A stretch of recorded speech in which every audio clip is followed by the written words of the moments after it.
তো আমরা কিন্তু আজকাল প্রায় সবাই বলা যেতেই পারে, কেননা অধিকাংশ মানুষ আমরা এমন আছি যারা ইউপিআই ব্যবহার করি।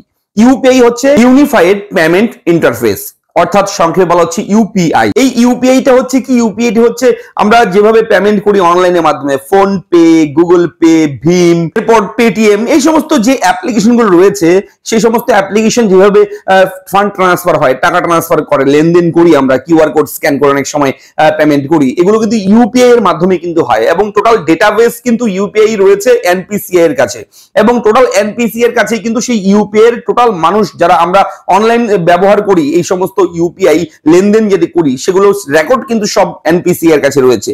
তো ইউপিআই এর ব্যবহারকারী যারা, যদি আপনি ইউপিআই ব্যবহারকারী হয়ে থাকেন, আমি যেমন ইউপিআই ব্যবহার করি অনেক বছর থেকে, কয়েক বছর থেকে ইউজ করি, ফোন পে, ভীম, তারপর গুগল পে, এই সমস্ত রয়েছে। সো আপনারাও কেউ না কেউ তো কোনো কিছু ইউজ করেন। তো আজকে এই ভিডিওতে রয়েছে আপনাদের জন্য জরুরি একটা আপডেট।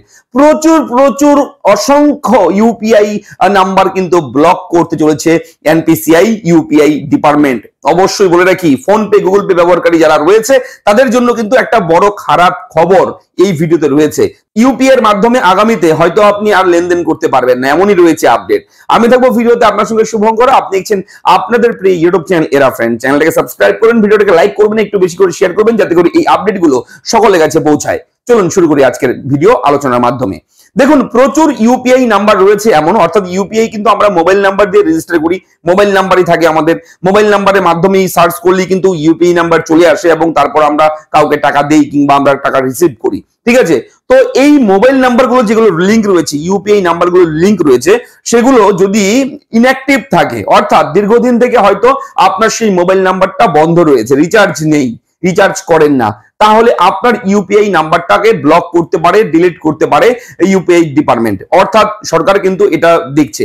এবং এরপরে আরো একটা বিষয় রয়েছে, যেটা হয়তো আপনি কোনো মোবাইল নাম্বার আগে ইউজ করতেন, সেটা দিয়ে আপনি কোনো ইউপিআই নাম্বার ওপেন করেছেন, ইউপিআই ইউজ করতেন, তারপরে হয়তো আপনার সেই মোবাইলটা হারিয়ে গেছে, কিংবা সিমটা হারিয়ে গেছে, কিংবা সেই মোবাইল নাম্বারটাই আপনার কাছে নেই, তবে বর্তমানে অন্য একটা নাম্বার রয়েছে আপনার কাছে। হয়তো কোম্পানি, অপারেটর যে কোম্পানিগুলো রয়েছে, সিম কার্ডের যে কোম্পানিগুলো রয়েছে, এয়ারটেল, ভোডাফোন, রিলায়েন্স, যে কোনো কোম্পানি, জিও, যে নাম্বারগুলো রয়েছে, সেগুলো দেখবেন আপনার নাম্বারটা যদি আপনার বন্ধ হয়ে যায়, বাতিল হয়ে যায়, তারপর কিন্তু কয়েক মাস পরে হয়তো কোম্পানি কিন্তু আবার সেই নাম্বারটা অন্য কারোর নামে ট্রান্সফার করে। ঠিক আছে? সেহেতু আপনার তো নাম্বারটা নেই, কিন্তু সেই নাম্বারে হয়তো কোনো একদিন ইউপিআই খুলেছিলেন, ফোন পে, ভীম, ইউপিআই যে রয়েছে, পেটিএম, তারপর হচ্ছে ফোন পে, গুগল পে, এগুলো খুলেছিলেন, তারপর হয়তো সেটা আপনি ইউজও করছেন কোনোভাবে। ঠিক আছে? কিংবা আপনি ইউজ করছেন না, হয়তো ফোন পে উড়িয়ে দিয়েছেন, ইউপিআই উড়িয়ে দিয়েছেন মোবাইল থেকে, কোনো সফটওয়্যার নেই, কিন্তু সেই নাম্বারে আপনার লিংক হয়েছিল কোনো এক সময়,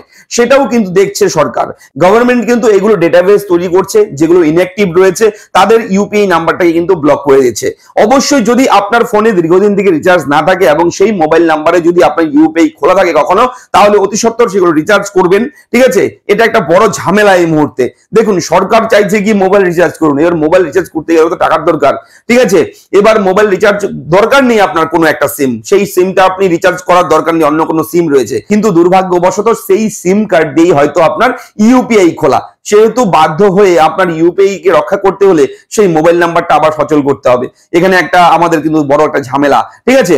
এটা কিন্তু আগামীতে এপ্রিল মাসের 1 তারিখ থেকে কিন্তু লাগু হতে চলেছে এই বিষয়গুলো। এবং যদি আপনার ইউপিআই নাম্বারটা চালু রাখতে চান, তাহলে অবশ্যই কিন্তু ইউপিআই এ লেনদেন করুন। কোনো বন্ধুকে দিন 10 টাকা, 100 টাকা দিয়ে আবার নিয়ে নিন, এইভাবে আপনি একটু সেটাকে আপডেট রাখুন, তাহলে ইউপিআইটা বন্ধ হবে না। এবং এটা কেন করছে সরকার? দেখুন, প্রচুর ফ্রড হচ্ছে, প্রচুর জালিয়াতি হচ্ছে, অনলাইনে ফ্রড হচ্ছে, টাকা হাতিয়ে নিচ্ছে হ্যাকাররা, এই সমস্ত বিভিন্ন খবর তো আপনারা জানেন।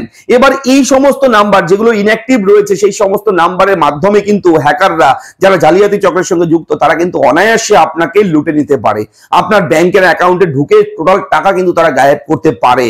ঠিক আছে? এর জন্যই এই সম্ভাবনা করছে সরকার, এর জন্যই কিন্তু এই পদক্ষেপ গ্রহণ করতে চলেছে। চলেছে আগামী 1 এপ্রিল থেকে কিন্তু টোটালটাই লাগু হয়ে যাবে এই নিয়ম, নতুন নিয়ম। ঠিক আছে, তো এই আপডেটটি আপনার সঙ্গে শেয়ার করবার ছিল। কেমন লাগলো আপডেটটা লিখে জানাবেন। এবং ইউপিআই যারা ব্যবহার করেন, আপনি কি ইউপিআই ব্যবহার করেন? আপনার কাছে যদি ফোন পে থাকে কমেন্ট করে জানাবেন। যদি গুগল পে কিংবা ভীম, যে ফোন পে, তারপর হচ্ছে আপনার পেটিএম, কি ইউজ করেন আপনারা একটু জানাবেন। এবং এই বিষয়ে যদি আপনার কোনো মতামত দেওয়ার থাকে, এইটার জন্য আপনাকে বলবো অবশ্যই কমেন্ট বক্সে এসে একটু জানাবেন। দেখা হচ্ছে পরবর্তী ভিডিওতে, ভালো থাকবেন, ধন্যবাদ।